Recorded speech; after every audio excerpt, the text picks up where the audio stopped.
Hi and welcome everybody and a very happy new year. So today we are going to make some aloo paratha. And sometimes aloo paratha is difficult to make because we feel that how will the stuffing really go into the paratha, and then we kind of struggle with it. So I'm going to show you a really simple way to make aloo paratha and give a nice kickstart to your new year. So let's go through the ingredients. So for the dough you need some wheat flour, that is any atta flour that you can take from any of the Indian store, and then you'll need some salt and water. So these are the only three ingredients which will go into making the dough. Now coming to the filling inside. So the filling inside obviously is it's potato paratha or aloo paratha. So you're going to have some mashed boiled potatoes. So I have taken around 4 boiled potatoes which I have mashed. Then what you need is you need a little bit of onions which are like finely chopped like this. I have also added around 4 cloves of garlic, and I have mixed the onion and garlic together. You will also need some green chilies. There are around 3 to 4 split green chilies. For the masala, you'll again need some salt. You need red chili powder. You need dhania powder. So dhania powder is basically coriander powder, which again you could get from any of the Indian stores. And then you'll need amchur powder, which is also called as dry mango powder. Again, your best bet would be an Indian store. These are all the ingredients which will go into your stuffing, and then that is what we are going to put into the paratha. So first let's start with making the dough. So now we are going into how do we make the dough. So this is our atta flour. In that I'm going to put a little bit of oil. Sorry, I forgot to tell in the ingredients. So just put around 1 spoon of oil, and then you want to put a little bit of salt in it. Okay, so salt as per your taste, but you don't have to put a lot because it should not be very salty. So just around half or 1 spoon of salt. And then what you're going to do is you're going to slowly put the water, and then you're going to try to knead it. Now suppose if you haven't done this ever, all I would say is that keep putting small amounts of water and then keep massaging and getting the entire thing together like a dough, and then slowly put in the water. And if you are pro at doing it, then a lot of times you know what is the proportion. Otherwise just do it slowly and it'll kind of come together. Okay, so right now I've just put a little bit of water. Now obviously I need to put some more. So I'm going to put some more water, and then again just keep bringing it all together.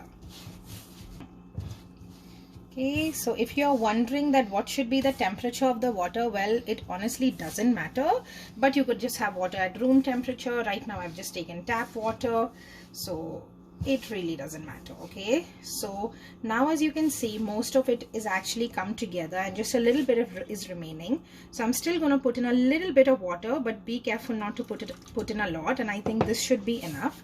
And now I'm again going to try to get it all together. Okay, so as you can see that now it's almost come together. So right now the dough is going to be really sticky, so I'm going to put a little more oil.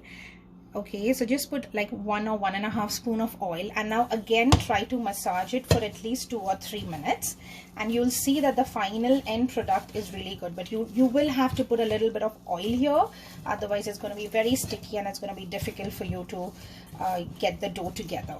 Now basically all you have to do is just get it together, but there are certain techniques. So you can actually use your knuckles and then kind of press it like this and then get it together. Okay, just put your knuckles, press it together, and let's just do this for a couple of minutes. So guys, this is how our final dough is looking. Now whenever you're kneading the dough, it's important to kind of let it be like this for at least 15 or 20 minutes before you're making any chapati or any paratha. So even if you have to make a normal chapati, this is the dough, and now we're going to roll it into a chapati. But because we are going to make an aloo paratha, we are going to use this as the base for the paratha. Okay, so I'm just going to let it rest like this for 15 to 20 minutes, and in the meantime we'll go to make the stuffing. Okay, so now we are into making the stuffing. So we have our boiled potatoes here, and what I'm going to do is I'm just going to throw in garlic, green chili, and onion. So you just kind of mix it together, and now I'm going to put in the dry ingredients. So for that dry ingredients I have coriander powder. So I'm just going to put in half a spoon of coriander powder. Then the red chili powder, just based on how much you know, you want. If at all you don't tolerate a lot of spicy food, I would say you could just put around half or 1/4 spoon, but I think we are pretty accustomed, so I'm gonna put around 3/4 spoon of red chili powder. Then goes in the salt. So obviously salt is as per your taste, but just make sure that you don't make it really salty. So I'm just gonna put it as per my measurement. And then after that comes the amchur powder. So amchur powder is to get a really tangy flavor to your masala. So again, you're going to put around 1.5 to 2 spoons of amchur powder. And the proportion of the masalas you can actually change as per your liking. And after we mix it together, you could also taste it a bit to just balance out the taste that you want. So now I'm just going to mix it all together and our dough is going to be ready. So just use your hands and mix it together. Okay, so we are now ready to roll our parathas. So for that, what I'm going to do is I'm going to take a portion of this and then nicely just get it together. So you have to take a generous portion because you have to flat it and then the stuffing has to go into it. So you kind of flatten it like this. And then you also need, you know, some amount of dry atta, that is dry wheat flour. And I'm just going to coat both the sides and then even the edges like this. Okay, so once I've done it, now I'm going to press it onto this rolling pin. So basically this is something that we traditionally use for making chapatis and everything. In case you don't have it, you could also use your countertop. You just clean it and you could just use the same on your countertop, but you will need a rolling pin like this. Okay, so now first what I'm going to do is I'm going to give 2 strokes straight and then you reverse it to 90 degrees and then you do it. So I'm going to roll it a little like this, and now as you can see it is pretty thick. Okay, and you want to leave it this way. And now what you want to do is you want to take a little bit of the dry flour and you just sprinkle in the center.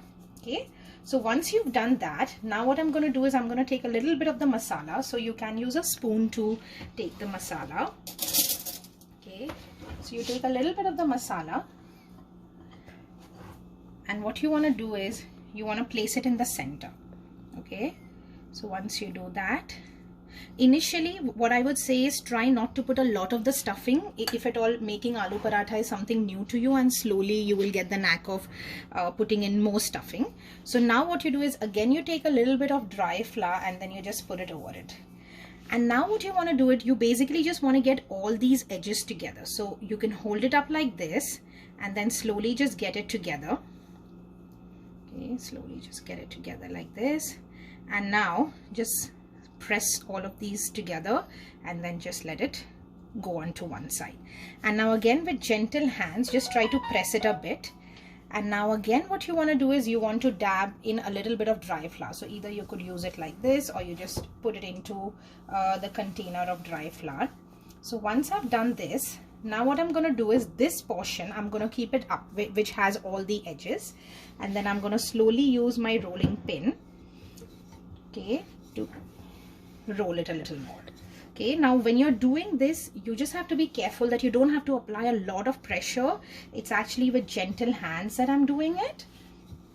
And now the focus has to be more to get the edges nice and thin. Okay, so rather than putting a lot of pressure in the center, I'm actually going to try to put some pressure at the edges so that the edges also cook. And you know, when you've made the paratha, you don't feel that the edges are you know, not cooked well, because if it's really thick then it's not going to cook well. So you just kind of roll it. And to be honest, like, you don't really have to worry about getting a nice round shape. You know, I think the round shape just comes with practice. So as long as you're able to elongate it well, I think that should be enough. Okay, so you nicely keep turning it. And I think that is enough. Now what I'm going to do is I'm just going to heat a pan. Okay, so now what we are going to do is we are going to take a pan, we are going to heat it, make sure that it is you know, on medium heat, and then you're going to take your paratha, slowly just pick up your paratha and then you put it on the pan like this. Okay, Now you're going to let it cook from one side, and in the meantime you're going to take some clarified butter. Now you can use oil, you can even use butter, but I think the best flavor will come if you've used clarified butter or ghee. Again, you could actually get it in any of the Canadian superstores, and you can get it from an Indian superstore as well. Yeah, so I'm just going to take a little bit of the clarified butter, and now you want to put it on the edges, okay? So you put it all around the edges, and based on how much you like you can actually put a lot, you can put less, so that's totally up to you.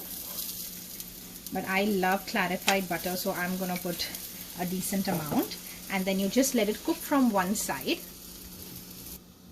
So now as you can see that it is puffing up a little, so now I'm gonna use a spatula like this. You can also use a wooden spatula if you have it at home, and I'm just going to try to turn it. Okay, it's nicely cooked from one side, and now what I'm gonna do is, again, I'm gonna take a little bit of the clarified butter, put it at the edges, and now what you can also do is take a bit of clarified butter or ghee and even try to put it on the surface like this. So it's totally up to you. You don't really have to put so much. You can decide what you want to do, and then try to press a little at the edges, okay, because we want the edges to be cooked nicely. Okay, and then I'm again going to turn it and make sure there's a little bit of ghee even on the other side. I'm going to put a little bit of the ghee on the other side as well. Okay. Turn it again. And I'm going to let the other side cook as well. Okay, so now our paratha is nicely done. As you can see on both sides, it's nice and golden. So now I'm going to take it out. I'm going to put it into a plate. And guys, normally aloo paratha, you can have it with whatever you wish, but the classic combination is a little bit of mango pickle, which you could get in any of the Indian stores. Let me show you the best pickle though. So the best pickle is actually of Mother's mango pickle and the hot variety, and it's really the most tempting pickle ever. So in case you're planning to try it out, do try this out. And then I have a little bit of curd, and I've mixed in like a spoon of sugar. So this is a classic combination for an aloo paratha, and I'm sure that you'll enjoy it. I hope that you liked the video. Please do like, share and subscribe to my channel, and I'll come back with some more exciting recipes which will make your new year fun filled. Bye bye.